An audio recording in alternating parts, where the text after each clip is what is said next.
आज पहले टॉपिक की बात करते हैं भूगोल की। भूगोल में सबसे अच्छा टॉपिक आज पहले लिया है भारत में परिवहन, जो थोड़ा बड़ा भी है परंतु अपन इसको बहुत ही अच्छी तरीके से कवर करेंगे। भारत में परिवहन की बात करें तो परिवहन के तौर पर ही अंतर्राष्ट्रीय व्यापार किया जाता है।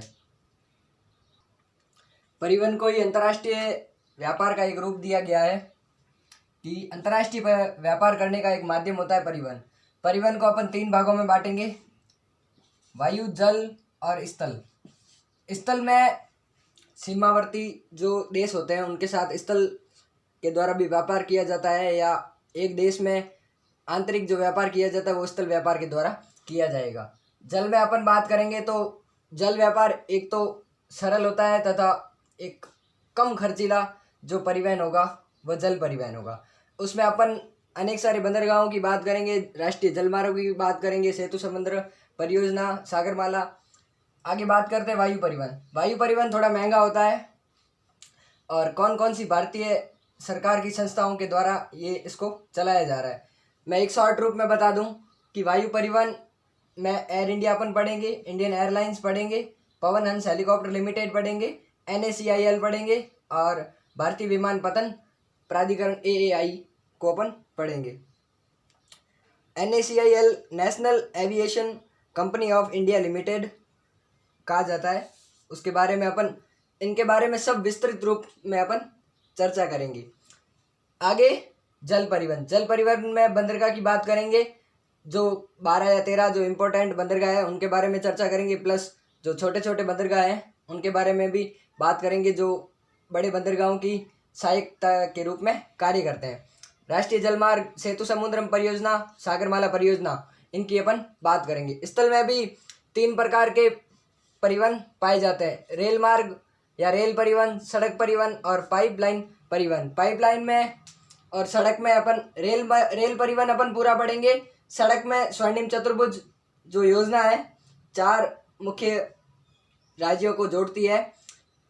उसके बाद में उत्तरी दक्षिणी गलियारा, पूर्वी पश्चिमी गलियारा, जिसे north south corridor, east west corridor भी कहा जाता है। उसके बाद में पाइपलाइन में अपन पढ़ेंगे HBJ pipeline, ONGC oil and gas natural corporation उसके बारे में, और gas authority of India limited के बारे में आगे विस्तृत जानकारी अपन प्राप्त करेंगे। करते हैं पहले परिवहन के बारे में। वायु परिवहन। भारत में प्रथम वायु सेवा का संचालन 1911 में किया गया। किस कारण डाक सेवा के रूप में वायु सेवा का पहला संचालन किया गया, जो कि यूपी के इलाहाबाद से नैनी तक के मध्य डाक सेवा के रूप में किया गया। उसके बाद में भारत में सरकारी विमान संचालन हेतु 1953 में एयर इंडिया और इंडियन एयरलाइंस का गठन किया गया। याद रखना, 1953 में एयर इंडिया और इंडियन एयरलाइंस का गठन किया गया था। उसके बाद में 2007 में एयर इंडिया और इंडियन एयरलाइंस को एक साथ सम्मिलित किया गया या उसका समामेलन किया गया, और उसकी जगह पर उसको एक नया नाम दिया गया NACIL, national aviation company of India limited. उसके बाद में बात करूं तो एयर इंडिया का क्या काम था। इंडिया से अदर कंट्री, भारत से दूसरे देशों में व्यापार करने के लिए एयर इंडिया कंपनी का कार्य था, और इंडियन एयरलाइंस का काम था कि देश के भीतर और निकटवर्ती देशों के लिए विमान भेजना। जैसे कि किसी यात्री को भारत से अमेरिका जाना है तो वह एयर इंडिया का यूज करता था। उसके बाद में अगर देश के भीतर ही किसी निकट देशों में करना था तो इंडियन एयरलाइंस।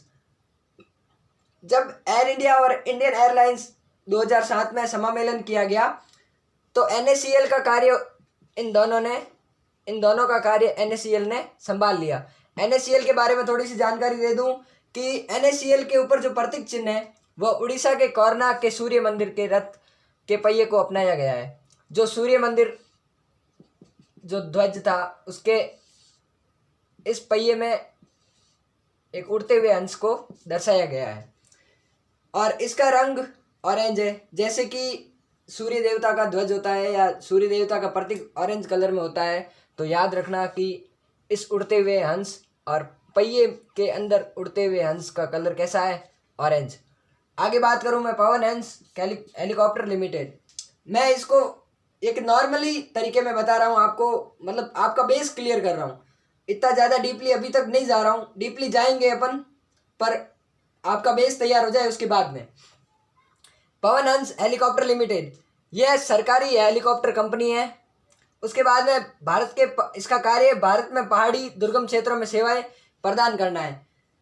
और पवन हंस हेलीकॉप्टर लिमिटेड का एक कार्य और है कि यह ONGC के लिए हेलीकॉप्टर प्रदान करती है, ऑयल एंड नेचुरल कंपनी के लिए हेलीकॉप्टर प्रदान करती है कि एक जगह से तेल और नेचुरल गैस को एक जगह से दूसरे जगह पर स्थानांतरित करने के लिए ये पवन हंस हेलीकॉप्टर लिमिटेड, जो कि गवर्नमेंट कंपनी थी, उनका सहयोग करती है।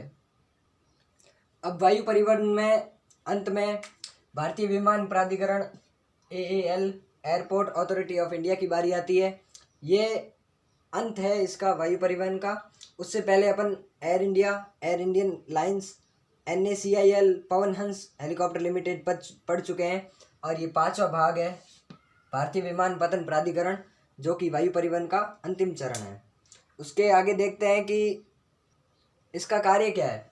इसका कार्य अपन नॉर्मल रूप से देखें कि इस अथॉरिटी का अर्थ आ गया मतलब संस्था। इस संस्था का संचालन, एयरपोर्ट का संचालन करना इस संस्था का काम है। इसके अनुसार भारत में कुल अंतर्राष्ट्रीय हवाई अड्डे 28 हैं। उन 28 में से मैंने 15 मोस्ट इम्पोर्टेंट लिखे हैं, जिनमें से प्रश्न बनते हैं।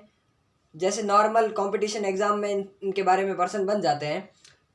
अब आगे देखते हैं कि कौन कौन सा हवाई अड्डा कहाँ कहाँ पे स्थित है। पहला अपन देखते हैं इंदिरा गांधी हवाई अड्डा, न्यू दिल्ली। ये लगभग सबको पता ही है, इंदिरा गांधी हवाई अड्डा न्यू दिल्ली में स्थित है। और बात करूँ दूसरा, छत्रपति शिवाजी, जो कि मुंबई में, छत्रपति शिवाजी टर्मिनल हवाई अड्डा मुंबई में स्थित है। तीसरी बात करूँ सुभाष चंद्र बोस, ये हवाई अड्डा, इनके बीच में अंतर्राष्ट्रीय हवाई अड्डा, अंतर्राष्ट्रीय हवाई अड्डा सब में आएगा, है ना, ध्यान रखना। सुभाष चंद्र बोस हवाई अड्डा कलकत्ता में स्थित है। गुरु रामदास, गुरु से याद रखना अमृतसर, पंजाबी जो सिख थे अमृतसर में स्थित थे, इसलिए पंजाब में गुरु रामदास हवाई अड्डा, अंतर्राष्ट्रीय हवाई अड्डा स्थित है। गोपनीय बागडोलाई, ये इंपॉर्टेंट है, ध्यान रखना, बहुत ही कम एग्जाम में अभी तक पूछा गया है, इसलिए आगे जो भी टॉपिक में अगर परिवहन शामिल हो तो उसमें वायु परिवहन से संबंधित ये प्रश्न पूछा जा सकता है कि गोपनीय बागडोलाई अंतर्राष्ट्रीय हवाई अड्डा कहाँ पर स्थित है। गुवाहाटी, जो कि असम में स्थित है। आगे बात करूं अन्ना हवाई अड्डा, अन्ना, चेन्नई में लोगों को अन्ना कहा जाता है, इसलिए याद रखना। चेन्नई एक्सप्रेस फिल्म देखी होगी आपने, उसमें लोगों को अन्ना अन्ना कहते हैं, इसलिए चेन्नई से याद रखना अन्ना अंतर्राष्ट्रीय हवाई अड्डा। आगे मैं बात करूं वीर सावरकर अंतर्राष्ट्रीय हवाई अड्डा, जो कि पोर्ट ब्लेयर अंडमान निकोबार में स्थित है।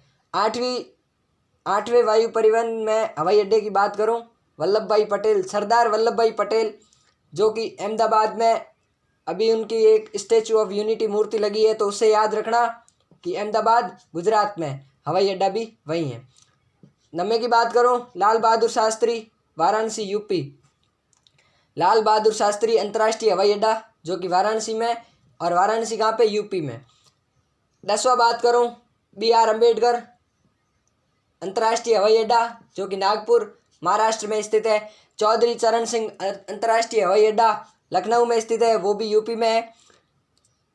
सबसे एक अलग वर्ड, हीरिया कैंपागोड़ा, हीरिया कैंपागोड़ा अंतर्राष्ट्रीय हवाई अड्डा बेंगलुरु कर्नाटक में स्थित है। मैंने कुछ ऐसे वर्ड भी इसमें शामिल किए हैं जो एग्जाम में पूछने लायक है। जैसे इंदिरा गांधी हवाई अड्डा तो नॉर्मल चीज़ है, छत्रपति शिवाजी नॉर्मल है, सुभाष चंद्र बोस नॉर्मल है। बाकी ऐसे भी हवाई अड्डे हैं जिनको पूछा जा सकता है, जैसे हीरिया कैंपागोड़ा, जो कि बेंगलुरु में स्थित है और कर्नाटक राज्य में। आगे अहिल्याबाई होलकर, ये भी पूछने लायक है, क्योंकि एग्जामिनर अब नई नई चीज़ें देगा। ऐसा नहीं है कि अब पुरानी चीज़ें जो सबको कंठस्थ याद है वो तो थोड़ी देगा, इसलिए ध्यान रखना। ये 12 नंबर, 13 नंबर, 6 नंबर, 5 नंबर याद रखना। अहिल्याबाई होलकर इंदौर में, जो कि MP में स्थित है। राजीव गांधी हवाई अड्डे की बात करूं मैं तो हैदराबाद में स्थित है। राजा भोज हवाई अड्डे की बात करूं तो भोपाल एमपी में। अब मैं बताऊं कि इसमें प्रश्न कैसे बनेगा। प्रश्न बनेगा 1, 2, 3 और 4 ऐसे दे देंगे, नाम लिख देंगे और कह देंगे सामने हवाई अड्डे लिख देंगे कि सुमेलित करो। सुमेलित करने का प्रश्न बन जाता है। 2 नंबर का प्रश्न क्या पता बन भी जाए, इसलिए ध्यान रखना एग्जाम में बन सकता है।